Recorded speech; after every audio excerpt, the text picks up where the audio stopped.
Mona Malawi nonse konse kumene mwatsegula radio nthawi ino.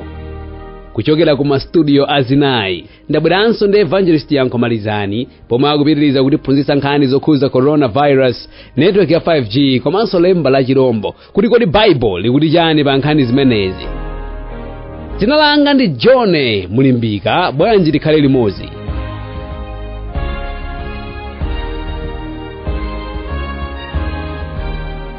Takulandiraniso Malawi kuthenga wina wa tsiku lalero. Mu tsiku lalero tikupitiriza uthenga wabwino pamutu omwe wa COVID-19 5G ndi lemba la chirombo. Kuwerenga nanu kuchokera pa Yohane chapter 10 verse 1. Indetu ndinena ndi inu, iye wosalowa m'khola la nkhosa pa khomo, koma akwerera kwina, iyeyu ndiye wakuba ndi wolanda, koma iye wakulowera pa khomo ndiye m'busa wa nkhosa. M'bale wanga, Mulungu wanga, Yesu Khristu ndiye m'busa wabwino. Mkokoma panga chisankho chomusankha Yesu nkumayenda naye mu nthawi ino yakumapeto. Muphunziro lapita tidasiyana tikuwunikira kwambiri zakanyanga kakang'ono mufumu wachinayi pa dziko lapansi. Chifukwa chani zinthu zili chonchi, zinthu zambiri muno mu dziko lapansi komanso mu nkhani yakupembedza zidasinthika chifukwa cha kanyanga kakang'ono, zinthu zochuluka kwa basi zimene tikambirane m'maphunziro awo amene tili nawo. Ndiyenu Yesu Khristu pokhala m'busa wabwino akutichenjeza ife kunena kuti amene angabwere nafuna kulowa nkhola koma kudzera mbali ina, tidzoti amene ndi wakuba ndi wolanda. Choti zinthu zambiri zimene zingabwere mu Chikhristu, zimene zingabwere mu chipembedzo, zooneka zikubwera mozimbayitsa, nkofuna tisamalitse kwambiri, chifukwa zimenezo zikubwera ndi wakuba komanso wolanda. Kuwerenga nanso Aheberi chapter 4 verse 13. Ndipo palibe cholengedwa chosaonekera pamaso pake, koma zonse zikhala zapambalambanda ndi zovundukuka pamaso pake pa iye amene tichita naye. Mulungu wakumwamba samafuna ife ana ake tikhale mu mdima. Ndifaka kuti tsimikizira kunena kuti palibe cholengedwa china chilichonse chimene sichingaoneke pamaso pake. Kaya ndi ka virus ka corona pamaso pa Mulungu wakumwamba nkuonekeratu. Kaya ndi network ya mphamvu ya 5G ndionekera pamaso pake. Kena kalikonse kamene kangachitika moyo uno pano pa dziko lapansi ndikuonekera pamaso pa Mulungu. Ndakufotokoza kuti zonse zikhala zapambalambanda ndi zovundukuka. N'chifukwa chake Mulungu wakumwamba sadzapanga kanthu osakaula kwa aneneri ake aneneri. Ndi m'bale wanga, Mulungu wanga, m'maphunziro awa Mulungu akonzeka kulola zinsinsi zake kwa ife ana ake. Ndifake ndikuyitanira kuti uzikhala ndi chidwi ndi maphunzirowa nukonza moyo wako pamenenso dziko likutsetsereka. Daniel chapter 8 verse 26 pali mawu awa. Ndipo masomphenya amadzulo ndi amamawa adanenawo ndi oona, koma iwe ubise masomphenyawo popeza adzachitika atapita masiku ambiri. Mulungu wakumwamba adamuza Daniel kunena kuti masomphenya amene adaona akuti awabise kaye, chifukwa adzachitika patapita masiku ambiri. Ndi chifukwa chake anthu ambiri opemphera, anthu ambiri owerenga mawu a Mulungu, kandi Quran, kandi Bible, amafika pamene kuti buku la Daniel ndilovuta kulimva ndi zinthu zobisika. Mulungu anamuza Daniel kuti akuyenera kuti azibise kaye. Koma tadziwa ichi, Chivumbulutso chapter 1 verse 1 pali mawu awo. Chivumbulutso cha Yesu Khristu chimene Mulungu anamvumbulutsira achionetsere akapolo ake, ndipo cha izi ziyenera kuchitika posachedwa. Ndipo potuma mwa mngelo wake anazindikiritsa izi kwa kapolo wake Yohane. Mulungu wakumwamba anamzindikiritsa Yohane za chivumbulutso cha Yesu Khristu, zinthu zimene zikuyenera kuchitika posachedwa. Mulungu adamuza Daniel kuti azitsekerekaye masomphenya amadona atsekerekaye, chifukwa adzaoneka pakadutsa nthawi. Ndochoka mwa Daniel kudzafika pa Yohane wa pa chitsumbu cha Patimo, olemba buku la chivumbulutso patadutsa nthawi. Ndifake Yohane akuyamba nafotokoza mawu kuti chivumbulutso chi ndi cha Yesu Khristu. Kuti m'bale wanga, mu zonse zimene zikambirana mu COVID-19 5G utsimikizike mtima kunena kuti ndi chivumbulutso cha Yesu Khristu, pakuti zinthuzi ziyenera kuchitika posachedwa. Chotero sukuyenera kukhala mu mdima konse ayi. Ndi muphunziro lapita mmene timaona ufumu wachinayi, ufumu wa Rome, pamene timaona mphamvu ya kanyanga kakang'ono kamene kakutuluka mkati mwa ufumu wa Rome. Tidafotokoza mu mfundo zingapo. Komano inu abale anga ndi alongo anga amene mukumatumiza mauthenga palamya, ena mukuchita kumemba phone kumene tikumakambirana mwina wanawa tumakambirana ndi munthu pa phone panga Bible study, mufuna kumvetsetsa kwambiri mmene tingazindikirire kuti ndi zoni kanyaka kakang'onoka ndi ulamuliro wakuti. Nde mu tsiku la lero tiona mfundo zingapo mwina 14 zoti thangatira ife kumvetsetsa kuti kanyaka kakang'onoka ndi ufumu wanji. Ndi mfundo yoyamba ndionena kuti mu Daniel chapter 7 akutionetsera kuti ndi ufumu umenenso ukuchoka mu ufumu wachinayi pa dziko lapansi. Daniel chapter 7 verse 8, ndinali kulingirira za nyangazi, taonani pakati pa izo panaphuka nyanga ina, ndiyo yaying'ono, patsogolo pake zitatu za nyanga zoyambazi zinazulidwa ndi mizu yomwe, ndipo taonani m'nyanga m'menemo munali maso ngati maso a munthu, ndi pakamwa pali kunena zazikulu. Mu vesi iyi muli mfundo nena kuti kanyanga kakang'onoka, ufumu umenewu tikutchula ufumu chifukwa chani? Nyanga zimene zikutuluka mu ufumu wachinayi malinga ndi Chivumbulutso chapter 17 verse 12 akunena kuti nyanga zimene udazionazo ndiwo maufumu amene adzatuluka mu ufumu wachinayi. Ndi kuti ufumu uwu ukutuluka mu ufumu wachinayi umene ufumu wa Rome. Mu ufumu wa Rome umo mukutuluka ufumu wina. Mfundo number 1 ndi imeneyi. Ndokafufuza mbiri ya dziko lapansi ukapeze kuti ufumu umene udatulukanso mu ufumu wa Rome pakati pa maufumu ena 10 ukapeza kuti ndi Rome wachipembedzo, akuchoka pakati pa maufumu ena 10. Imene ndi mfundo number 2. Mfundo number 3, ufumu umenewu ukuzula kapena ukuthetsa maufumu ena atatu.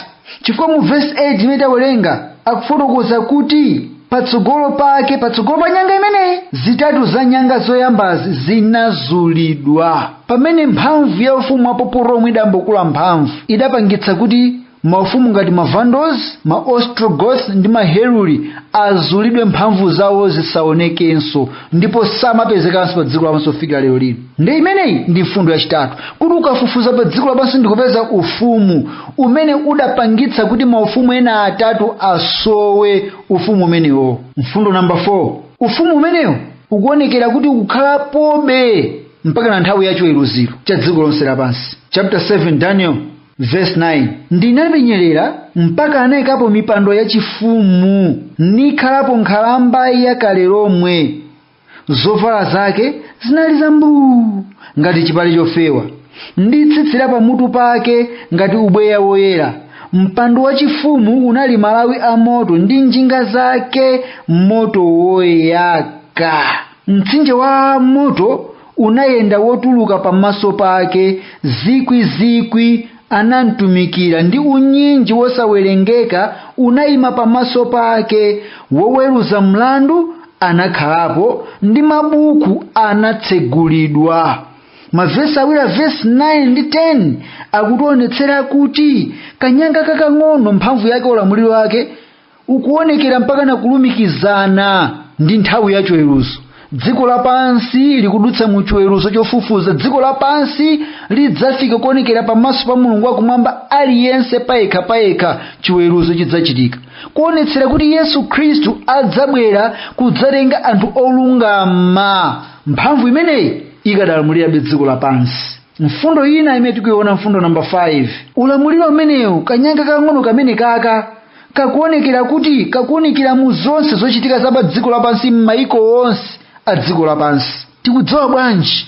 Chifukwa kafotokoza kuti kali ndi maso ngati maso a munthu, masowo ndakupenyera pena paliponse mu zochitika za dziko lapansi. Tifotokoza kuti maso amenewa ndi chani? Daniel chapter 8 verse 9 pali mawu awo, ndipo mu imodzi ya izi munaphuka nyanga yaying'ono imene inakula kwakukulu ndithu, kuloza kumwera ndi kummawa ndi ku dziko lokometsetsa.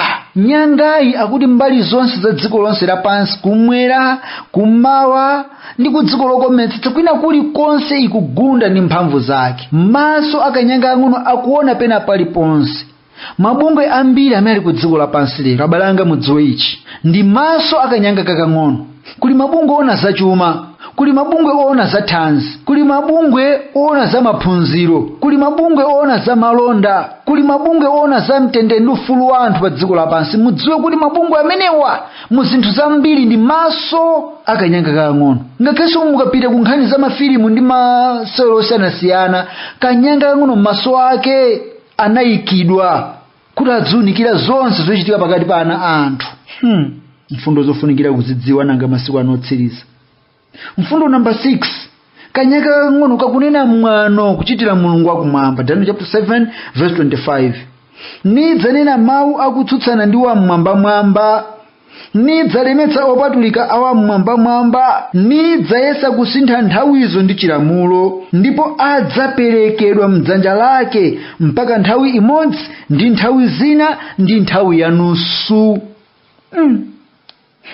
Ngati ufumu uwu ukufika potsutsana ndi Mulungu wakumwamba, tidziwe kunena kuti mphamvu imene ilipoyo si ya Mulungu mlengi ayi. Chifukwa mphamvu ya Mulungu mlengi singakhale yotsutsana yokhayokha, pamenepo pali mphamvu ya Satana. Ndi tikapeza ufumu pa dziko lapansi, kapena kuti mfundo iyi ndiyo tithangatira kumvetsa kuti kanyanga kakang'ono kamene ka ulamuliro umenewu ndi ulamuliro wa Rome wachipembedzo. Ndifake phunziro lapita timakamba za mafumu angapo opezeka mu ufumu umenewu Rome wachipembedzo.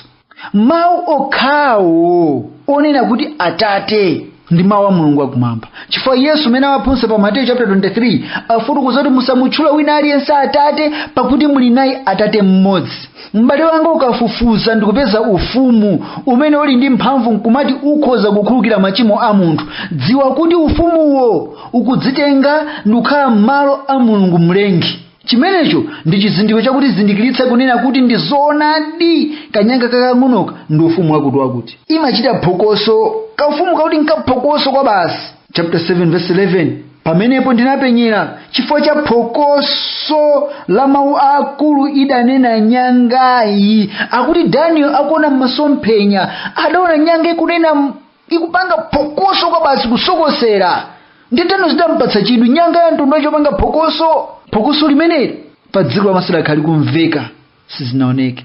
Lakhali kumveka phokoso limeneli. Ukayang'ana mu 2015 kudachitika msonkhano ku America kumene mapresident a dziko lonse lapansi anapita ku msonkhano umene mfumu ya Rome wachipembedzo ikasonkhanitsa mapresident a dziko lapansi. Mfumu Francis idakasonkhanitsa mwezi wa Oktoba umene tikunenayo. Kulinso msonkhano wina umene mfumu ya Rome wachipembedzo idanitsa ku Hague ku Holland, kumene akasayanirana zokhuza maphunziro kusintha zambiri za maphunziro. Limene ndi phokoso limene akulifotokoza m'buku lopatulika.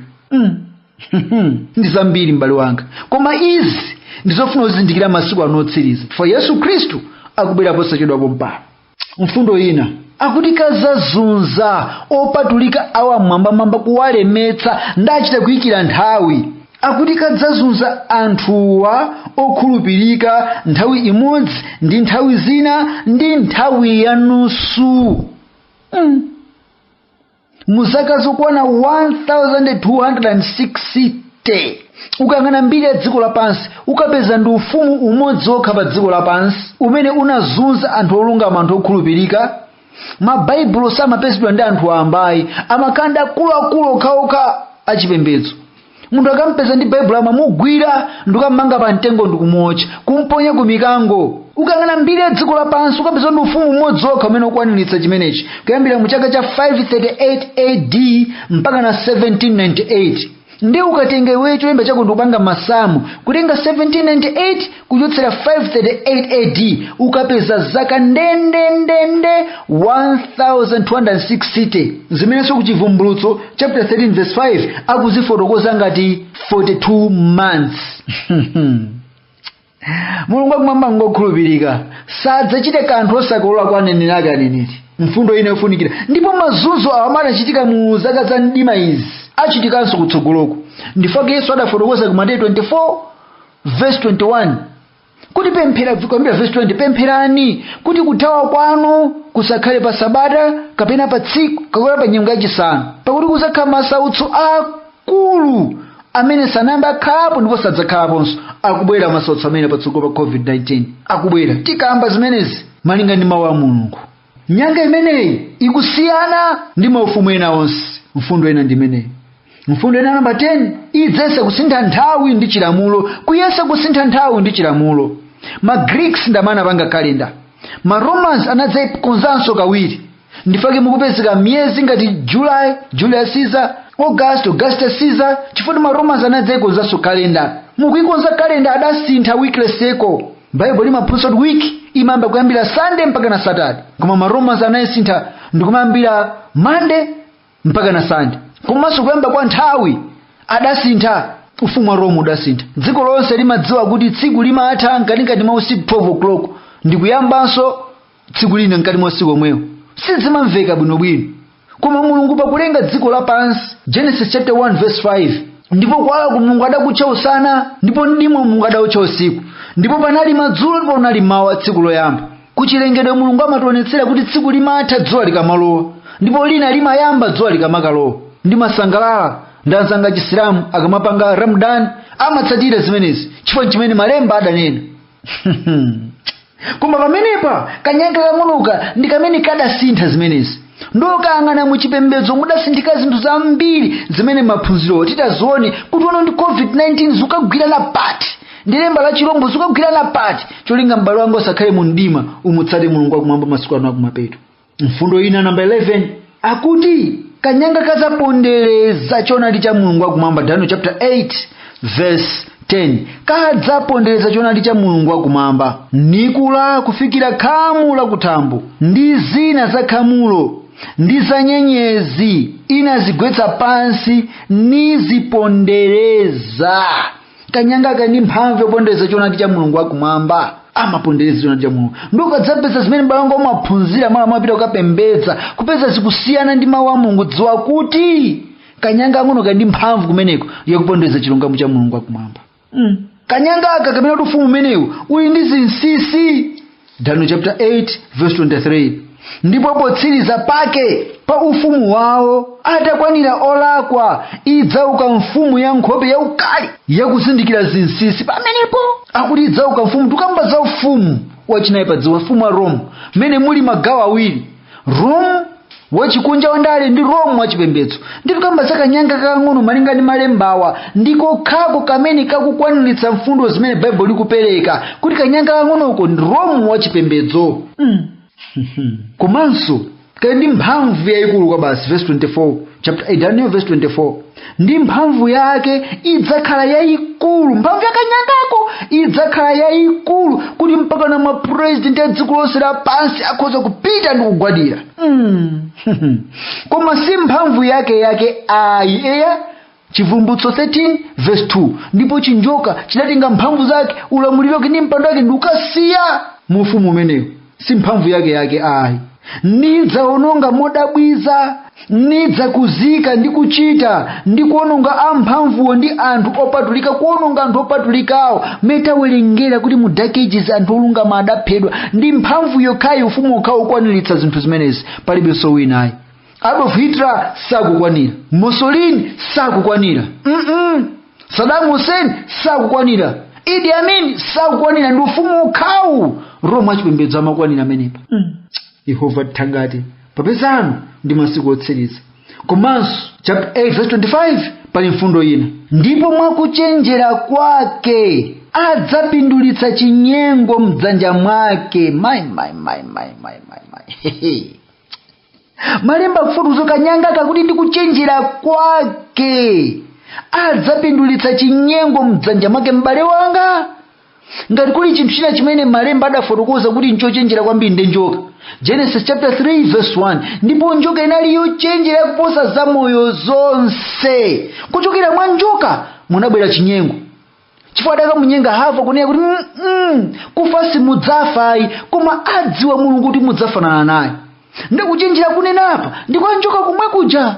Ndi Satana adakalowa mu njoka nalankhula ndi Hava nati eya, kodi Mulungu anatitu musadye zonse za mundamu. Pamene Mulungu adanena kuti mitengo yonse muzitani kuti muzidya, koma mtengo wonse zabwino musadye umenewo. Ndi Satana adabwera mochenjera mothethalika kudzera mwa njoka. Ndi apanso Satana akubwera mukanyanga kakang'ono mu ufumu wa Rome wachipembedzo. Chinyengo chokhacho kadapanga mu Genesis chapter 3 akuchipangabe kudziko lapansi. Kodi inu kodi ungotenga madzi okha mphumi mmesa munthu ndoto abatizidwa pamene malemba akunena zina? Chinyengo chachikulu chimene chilipo. Kodi inu kutenga nyimbo za reggae mkimba malo opemphera pali vuto, chinyengo chachikulu chenicheni chimene kanyanga akakupanga. COVID-19 ndizo zongokhuza matenda chabe zinzatha zofunika thanzi kwambiri. Inu 5G si vuto motsiyasa mweni pamene pansi pakepo pali zinthu zakuya ndizovuta kwa basi. Yesu atithandize, Yesu akuthangate m'bale wanga fa masikuwa ndi apita. Funa kunena kuti chani? Tukha masiku akumapeto. M'bale wanga pokha masiku akumapeto zofunika kusanthula malemba ndi kuyima pa choonadi cha Mulungu. Mulungu akufunafuna amuna ndi akazi amene sangagulidwe ndi ndalama pakusinthanitsa ndi choonadi, amene sangagulitse moyo wawo pakulubza dala pa choonadi. Popezano ndi masiku otsiriza, Mulungu adalankhula mawu awa ndi Daniel zokhuza nkhani za maulosi ndi buku la uneneri. Daniel chapter 12 Mulungu adalankhula mawu awa ndi Daniel uneneri. Daniel chapter 12 verse 4. Koma iwe Daniel tsekera mawu awa nukomera chizindikiro buku pamenepo mpaka nthawi ya chimaliziro.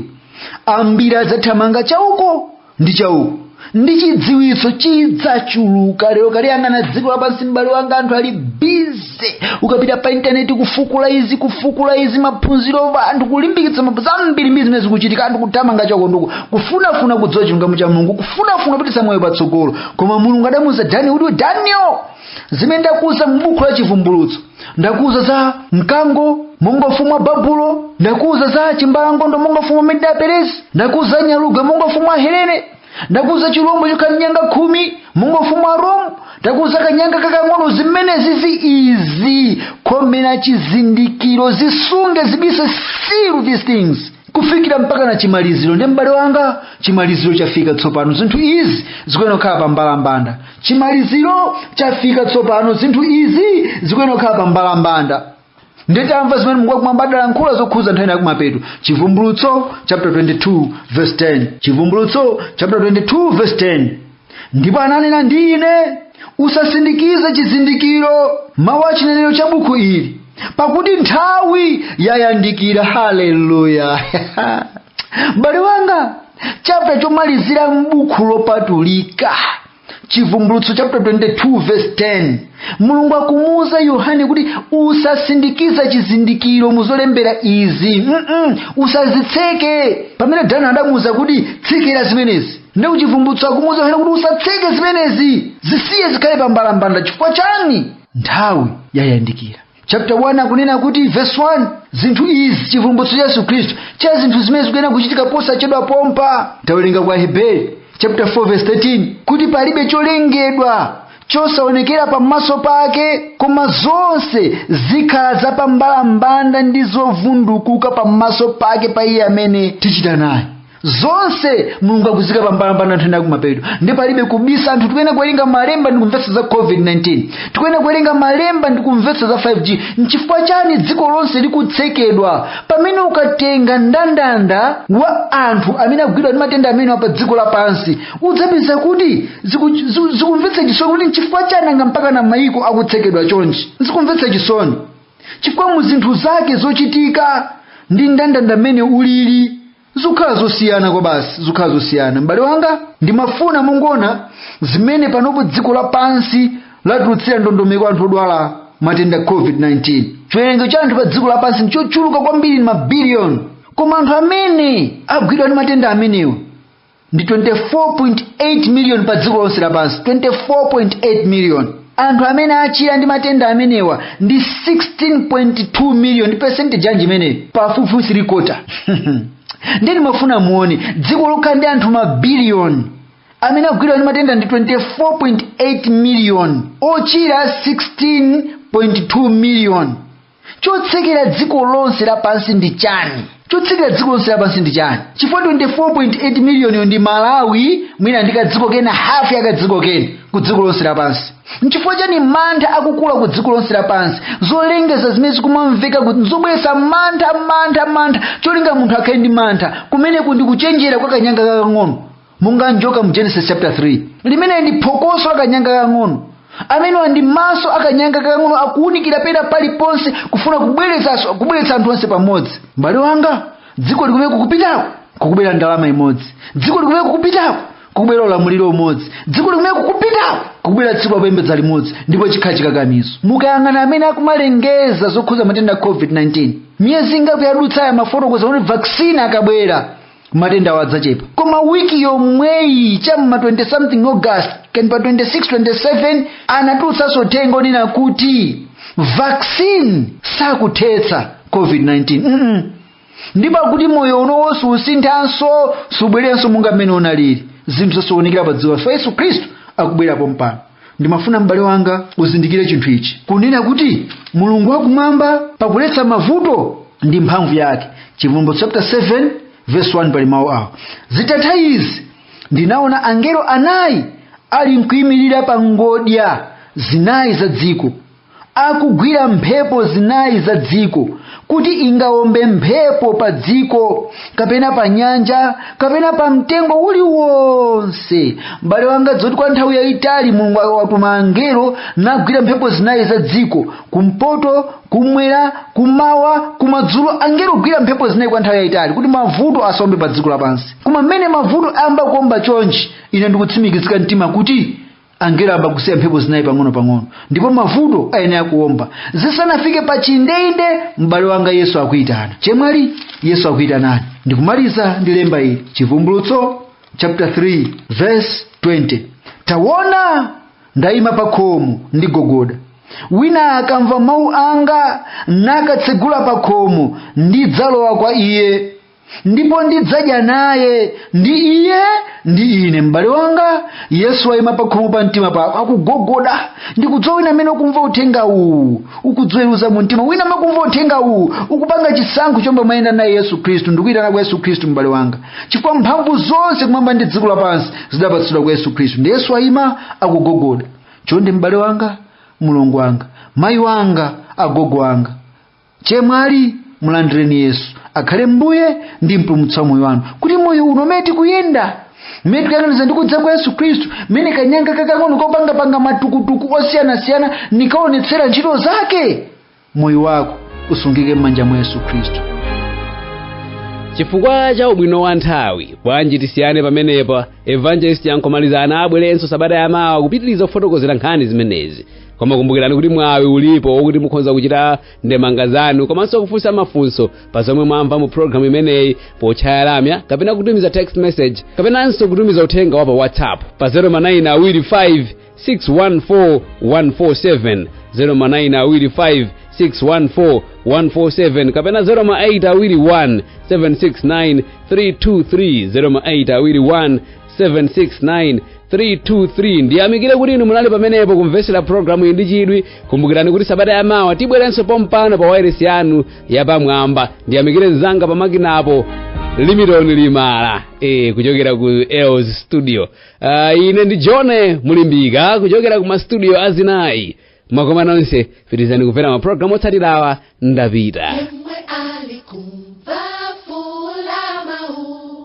Tumizani mtenga mziko monsemo, lalikani antu kulikoseko, yemwe afuna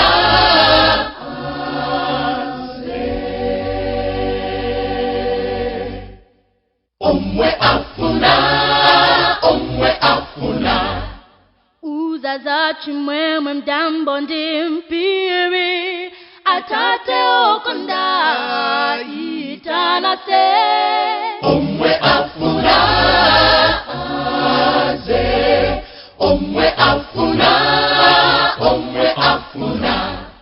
uzaza chimwemwe mdambo ndi mpiri atate okonda itanase omwe afuna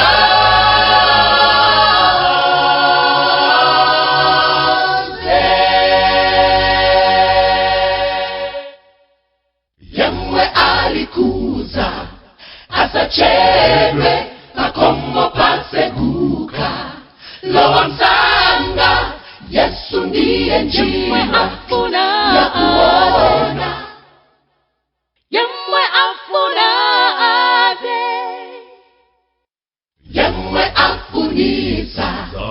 wamtendere yemwe afulisa zakara